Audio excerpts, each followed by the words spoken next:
Today we discuss about the chapter number 5। Chapter number 5 के अंदर accounting equation है। ठीक है, अकाउंटिंग इक्वेशंस का मेन जो फॉर्मूला आपका बनता है उसके अंदर बनता है asset equal to liability plus capital. ठीक है, या फिर असेट इक्वल्स टू इक्विटीज़ यानी टोटल क्लेम्स, या फिर उसको हम ऐसे भी बना सकते हैं कि liability equals to asset minus capital. ये एक आर्थमेटिकल और मैथमेटिकल फॉर्म है जिससे हम सारी चीज़ें अकाउंटिंग में इक्वेशन बनाकर इक्वली बना सकते हैं। ठीक है, या फिर capital equal to asset minus liability. Okay, अब इसके अंदर जो ट्रांजैक्शन है उसका दोनों जो साइड्स हैं उस पर इफेक्टिंग करती है। Assets equal to liability plus capital, तो असेट के साइड भी इफेक्ट करेगा या लायबिलिटी के साइड और कैपिटल के साइड कहीं पे भी वो दोनों साइड पे इफ़ेक्ट करेगा। इसके जो मेन रूल्स हैं, रूल्स हम समझ लेते हैं। देखिए, इसमें रूल्स के अकॉर्डिंग क्या लिखा है। कैपिटल, अगर कैपिटल से रिलेटेड कोई भी चीज़ आती है तो आपको उसमें क्या कैसे रूल्स फॉलो करने हैं। फर्स्ट लिखा है capital, when capital is increased, जब कैपिटल इंक्रीज होती है तो वो किस साइड जाती है, क्रेडिटेड, उसको हम क्या करते हैं, क्रेडिटेड साइड यानी प्लस करते हैं। And when a part of capital is withdrawn, यानी कैपिटल का अगर पार्ट हम कुछ लेते हैं, ठीक है, मैंने आपको बताया था, उसको अपन क्या बोलते हैं, ड्राइंग बोलते हैं। अपने पर्सनल यूज़ के लिए अगर हमने धंधे में से कुछ भी पैसा निकाला है, ठीक है, तो उसको हम क्या बोलते हैं, ड्राइंग बोलते हैं। तो वो उसको हम क्या कर देते हैं, डेबिटेट कर देते हैं। आपको जो रूल सीखने हैं वो मोस्टली क्या होते हैं, डेबिटेड और क्रेडिटेड के सीखने होते हैं। ठीक है, तो ये जो कैपिटल है अगर विड्रॉन की जाती है तो माइनस होती है, और अगर बिजनेस के अंदर आती है, इंक्रीज हो रही है, तो उस टाइम प्लस होती है। ठीक है, उसके अलावा इसमें है interest on capital is an example for the business and thus profit is reduced by the amount, and since interest on capital is an income for the proprietors, it is added to the capital. That means जो interest on capital है वो क्या होता है, capital के इसमें including किया जाता है। इंटरेस्ट ऑन ड्राइंग, ठीक है, इंटरेस्ट ऑन ड्राइंग यानी कैपिटल का हमने लॉसेस एक्सपेंसेस है तो वो क्या किया जाएगा, इसमें से कैपिटल में से लॉस किया जाएगा। Okay, now the assets and liability will not affected by the interest on capital and interest on drawing. अगर इंटरेस्ट ऑन कैपिटल और इंटरेस्ट ऑन ड्राइंग की कोई भी इफेक्टिव क्या नहीं होती है, इसके अंदर कुछ भी इफेक्ट नहीं होता है। सेकेंड है आपका रेवेन्यू। रेवेन्यू जो है owner's equity, that means owner's equity, यानी capital is increased by the amount of the revenue.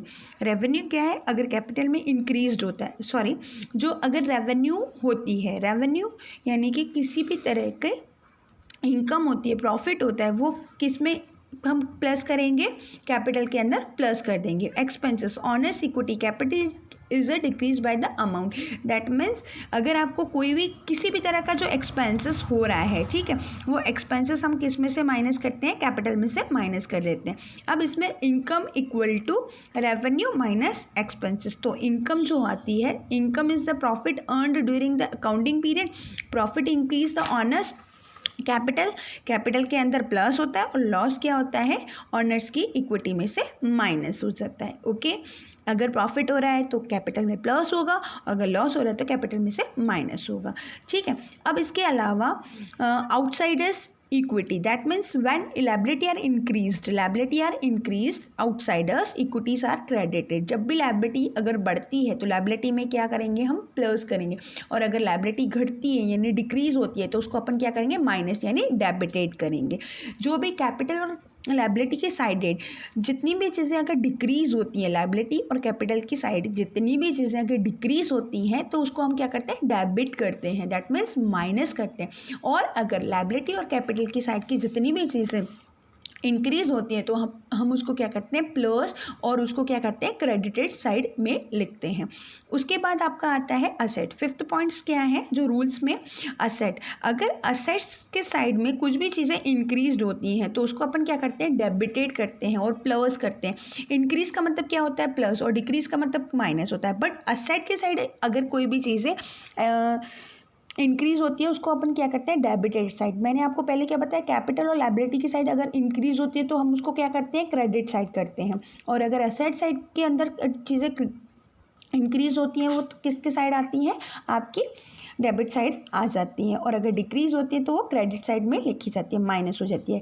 Now it is 6 point, it is a possible that when one asset increase, हो सकता है एक asset increase हो रहा है, ठीक है, और उसी के सामने दूसरा असेट क्या हो रहा है, डिक्रीज हो रहा है।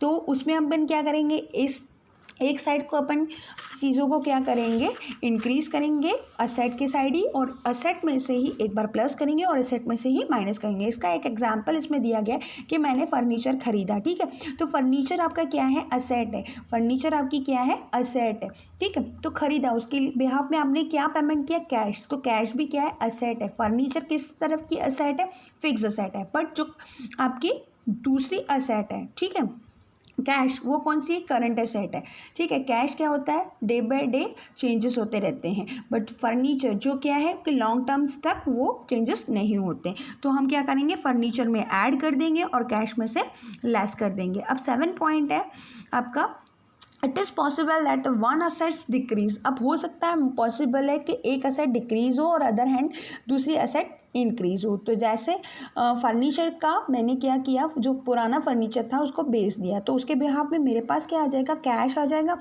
तो कैश में क्या करूँगी, इंक्रीज़ हुआ तो प्लस करूँगी करंट एसेट्स के इसमें, जो कैश के पॉइंट्स लिखे होंगे उसमें, और जो फर्नीचर है उसमें से लेस कर दूँगी। अब नेक्स्ट है आपका 8 point, it is a possible that, है ना, जो भी ये ट्रांजेक्शन्स हैं, जो आपको ट्रांजेक्शन दिए होंगे उसमें आपके रूल्स एंड रेगुलेशन, जैसे आप प्लस माइनस के रूल्स एंड रेगुलेशन, डिवीजन और मल्टीप्लाई के रूल्स सीखते थे, सेम थिंग इसमें भी अकाउंटिंग इक्वेशंस के रूल्स है। उसमें 8 पॉइंट है, it is a possible that when the one liability increases the other liability decrease, हो सकता है कई बार एक लाइबिलिटी क्या हो रही है, इंक्रीज हो रही है, तो दूसरी लाइबिलिटी डिक्रीज हो रही है, ठीक है। इसमें क्या है, इसका एग्जांपल्स क्या है, इसके एग्जांपल्स है dishonour of a bills payable. जो बिल्स पेबल रहता है, मैंने आपको पहले भी जब टर्म्स पढ़ाई थी उसमें बताया था बिल्स पेबल क्या होता है।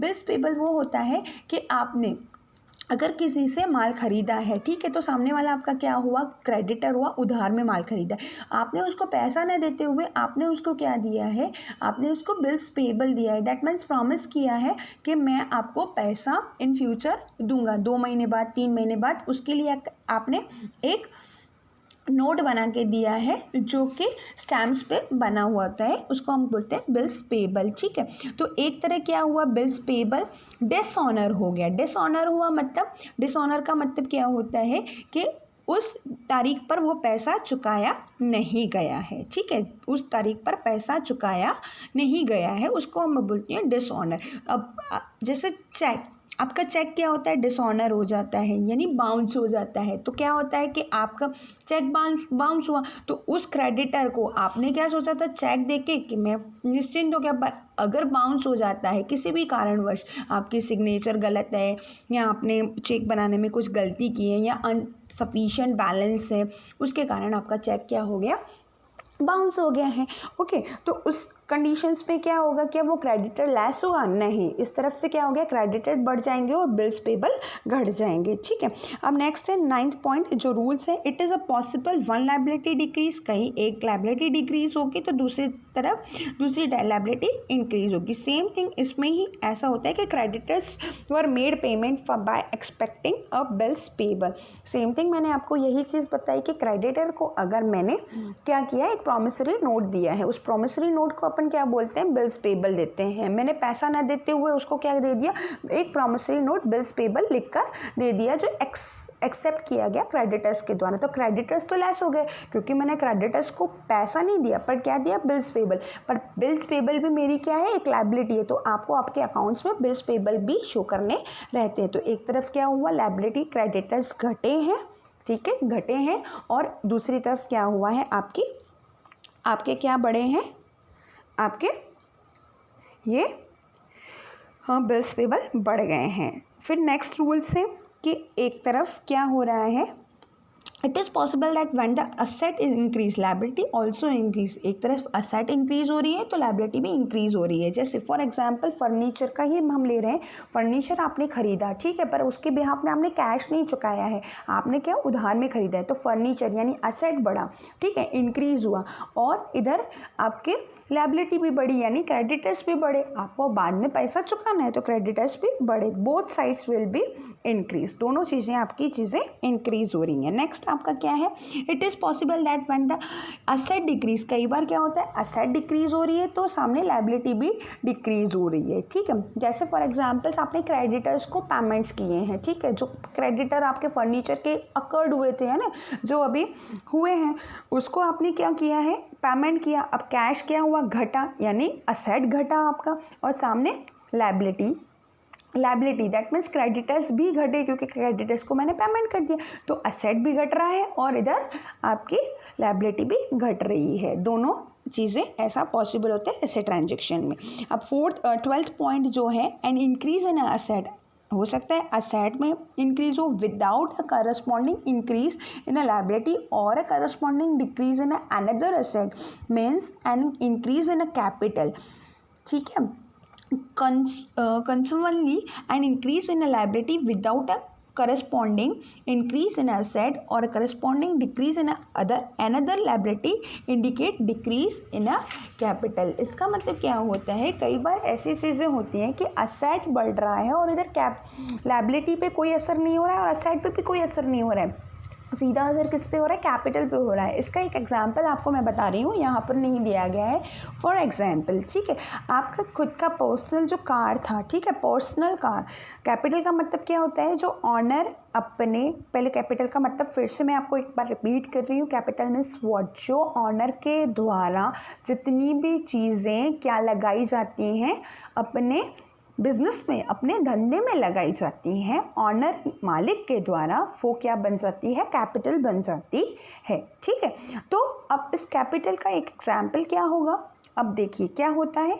अब पहले तो जैसे कैश आप लेके आए, जितनी आपकी सेविंग्स थी आपने उसको लेकर आ गए, बट फिर सडनली 5-6 महीने या 1 साल के बाद आपको लगा कि नहीं, अब मुझे ट्रांसपोर्टेशंस के लिए मुझे कुछ एक व्हीकल चाहिए, तो आपने दूसरे बाहर से कोई भी गाड़ी खरीदी नहीं, बट आपके घर के अंदर कार थी, ठीक है, उस कार को ही आपने बिजनेस के अंदर लगा लिया, उस काम में ही लगा लिया। अब उस कार को आप पर्सनल यूज़ के लिए यूज़ नहीं करोगे, ओनली क्या करोगे, ट्रांसपोर्टेशंस के लिए, आपके माल को इधर से उधर लाने के लिए आप उस कार का यूज़ कर रहे हो। दैट मीन्स आप क्या लेकर आए, कार लेकर आए, तो कार भी एक क्या है, एक तरह की असेट है, ठीक है। तो असेट इंक्रीज हुआ और इधर आपकी क्या इंक्रीज हुई, आपने पर्सनल यूजेस, पर्सनल जो जितनी भी चीज़ें हैं वो आप लेकर आए हो, ठीक है, तो उसको आपका इंक्रीज क्या हुआ, कैपिटल इंक्रीज हुआ है, ठीक है। तो दोनों साइड पे क्या हो रही है, चीज़ें इंक्रीज हो रही हैं। Okay, enough is there.